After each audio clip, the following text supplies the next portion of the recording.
আমার পীরের হাতে হাতে মনা কিসের গুনায় আর হবে না, সামনে পীরের হুকুম পালন কর।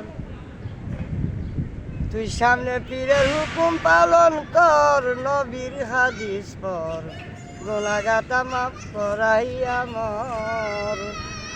তোর গুনার বোঝা মাফ করাইয়া মর, নবীর হাদিস পর, গুনাহগাতা মাফ করাইয়া মর।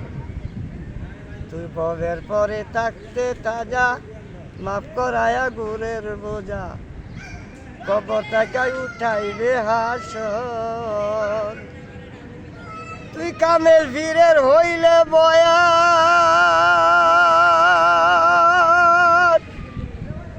তুই কামেল পীরের হইলে বয়াত, কেউ করবে না জিজ্ঞাসাবাদ। সালাম দিবে ফেরেশতায় আল্লাহর, নবীর হাদিস পর, গুনাহগাতা মাফ করাইয়া মর। ও তোর গুনার বোঝা মাফ করাইয়া মর, নবীর হাদিস পর, গুনাহগাতা মাফ করাইয়া মর।